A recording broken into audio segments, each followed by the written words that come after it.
भारत रत्न अटल बिहारी वाजपेयी के जन्मदिन पर पूर्व सांसद गोपाल शेट्टी के मार्गदर्शन में 25 दिसंबर से 31 दिसंबर 2024 तक बोरीवली और कांदिवली में खेल महोत्सव का आयोजन किया गया है। 25 दिसंबर सुबह 9 बजे कांदिवली पूर्व स्पोर्ट्स अथॉरिटी ऑफ इंडिया में बनाए गए अटल जी के भव्य पुतले पर पुष्पहार अर्पण करके कार्यक्रम की शुरुआत होगी।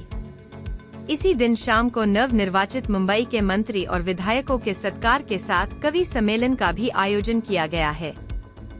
इसके अलावा पूर्व सांसद गोपाल शेट्टी द्वारा तैयार किए जा रहे स्वर्गीय प्रमोद महाजन क्रीड़ा संकुल के पहले टप्पे का काम पूरा होने पर उसका लोकार्पण स्वर्गीय प्रमोद महाजन की बेटी पूनम महाजन के हाथों होगा। इस अवसर पर उत्तर प्रदेश के पूर्व राज्यपाल राम नाईक और पीयूष गोयल के अलावा सभी विधायक, जनप्रतिनिधि और नागरिक उपस्थित रहेंगे। भारत रत्न अटल बिहारी वाजपेयी के जन्मदिवस के अवसर पर इस संकुल में खेल महोत्सव का आयोजन किया गया है, जिसमें महिला और पुरुष टीम शामिल रहेगी। प्रत्येक 32 टीम का समावेश रहेगा। इस सब कार्यक्रम का आयोजन केंद्रीय मंत्री और उत्तर मुंबई सांसद पीयूष गोयल के द्वारा किया गया है। पत्रकार परिषद में पूर्व सांसद गोपाल शेट्टी ने कहा कि उत्तर मुंबई को केंद्रीय मंत्री पीयूष गोयल की मदद से अंतर्राष्ट्रीय खेल हब बना दिया जाएगा।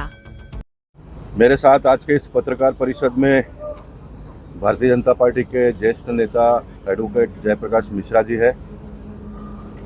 क्रिकेट जगत के में बहुत ही बढ़िया कमेंट्री करने वाले और उत्तर मुंबई स्पोर्ट्स के हमारे नेता निशात कोरा है। सुधीर परांजपे हमारे भारतीय जनता पार्टी के कार्यकर्ता है और प्रेस के लोगों से भी जुड़े हुए हैं। और अमित मिश्रा मेरा सब प्रेस का कामकाज इन दिनों में यही देख रहे हैं। मैं आप सभी पत्रकारों का यहाँ पर स्वागत करता हूँ। ये 13 एकड़ के भूखंड पर हम सब एक साथ आए हुए हैं। इसका काम मैंने जब विधायक था तब शुरू किया था और उन दिनों में कांग्रेस की सरकार थी तो काम बहुत आगे बढ़ा नहीं, लेकिन उसके बाद में 5 साल हमारी सरकार आई तो उसको आगे बढ़ाकर पहले चरण पर सारा कंपाउंड वॉल का काम हमने कर लिया और इसका अप्रूवल लेने में काफ़ी समय निकल गया और फिर सरकार चली गई, फिर वापस कांग्रेस की सरकार आ गई और उन दिनों में इसका नाम प्रमोद महाजन जी के नाम पर मैंने प्रपोज किया था महाराष्ट्र सरकार में। इसके बगल में आप जाएंगे तो वहाँ पर 15 एकड़ का जो ग्राउंड है उसको हमने बाला साहेब ठाकरे जी का नाम दिया है।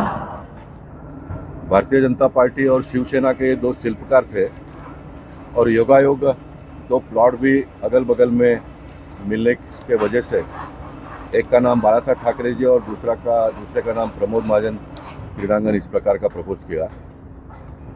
और नेता के कद के अनुसार भी बहुत ही बड़े और खुले मन से मैं भारतीय जनता पार्टी का हूँ, इसलिए 15 एकड़ में प्रमोद जी का नाम न देते हुए 13 एकड़ में प्रमोद जी का नाम दिया और 15 एकड़ बाड़ा साहब के कद के हिसाब से उसका नाम हमने दिया।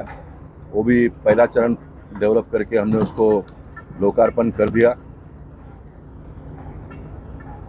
आगे चलकर मैंने कुछ बातों का खुलासा इस प्रकार से भी किया है कि वो ग्राउंड को बाला साहब ठाकरे जी का नाम देने के पीछे एक तो सीनियरिटी है और बाला साहब का मुंबई शहर में किया हुआ काम वो तो था ही, लेकिन कॉरपोरेशन बहुत दिनों से शिवसेना के पास है।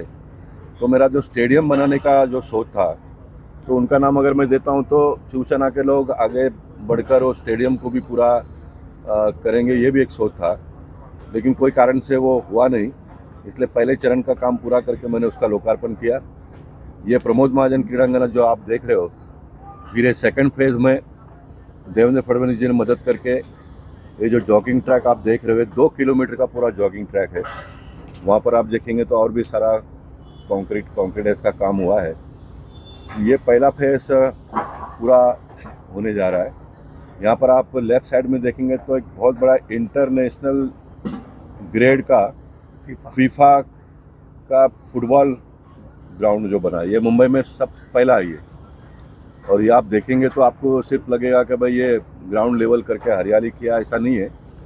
इसको नीचे 1.5 फुट खोद कर समुद्र से वालू लाकर जो रेत होता है वो डालकर उसके बाद में जो भी उसका ट्रीटमेंट वगैरह कर अंदर पूरा पाइप डालकर पानी जो ग्राउंड में गिरेगा वो पाइप के माध्यम से पानी सीधा स्टॉर्म वाटर ड्रेन में जाए, इस प्रकार की व्यवस्था की है ताकि बरसात के दिनों में भी वहाँ पर खेलेंगे बच्चे, इस प्रकार की व्यवस्था वो हुई है। और जिस व्यक्ति ने भारत रत्न जिस व्यक्ति को मिला, अटल जी ने देश में इतना बड़ा बदलाव किया। अटल जी के नाम पर 35 एकड़ के भूखंड पर कांदोली में हिज एक्सेलेंसी का स्पोर्ट्स का जो इन दिनों में महाराष्ट्र के सरकार ने पीयूष जी के प्रयत्न से केंद्र सरकार को पूरा वो ज़मीन दे दिया। ये 20 साल से लड़ाई चल रही थी, आप सबकी जानकारी के लिए। ज़मीन महाराष्ट्र गवर्नमेंट की थी और केंद्र सरकार को दिया गया था, स्पोर्ट्स अथॉरिटी ऑफ इंडिया को। दोनों ने मिलकर इसको चलाना है करके, लेकिन बाद में बहुत लंबे समय तक कोर्ट कचहरी हुआ, तुमने क्या करने का, हमने क्या करने का, इस सारे झगड़े में उसका काम बहुत तेज़ी से आगे नहीं बढ़ा। लेकिन अभी पीयूष जी यहाँ के सांसद बने तो मैंने उनको सारी बात उनके ध्यान में ला कर दिया और उन्होंने 2 मीटिंग में उसका जो भी निपटारा करना था, निर्णय करना था, वो कर दिया। देवेंद्र जी मुख्यमंत्री बने तो पूरा ज़मीन केंद्र सरकार को हैंड ओवर कर दिया। आने वाले दिनों में वो 35 एकड़ के ज़मीन पर भी बहुत सारे कामकाज शुरू होता हुआ हम सब लोग देखेंगे। लेकिन वहाँ पर भी मैंने अटल जी का नाम देकर 35 एकड़ का काम आगे बढ़े, इस प्रकार का प्रयास किया। आप सब लोगों ने देखा हो कि बहुत बड़ी प्रतिमा भी हमने वहाँ पर लगाई और कल सवेरे सबसे पहला प्रतिमा पे माल्यार्पण का कार्यक्रम होगा। शाम को वहाँ पर अटल जी कवि थे तो एक कवि सम्मेलन का आयोजन हुआ है। योगा एक महाराष्ट्र की सरकार आई है, मुंबई से आशीष शेलार और मंगल प्रभात जी मंत्री बने हैं, तो वो दोनों के मंत्री के नाते और बाकी हमारे जो नए चुनकर आए हुए सारे विधायकों का वहाँ पर सम्मान किया जाएगा, सत्कार किया जाएगा।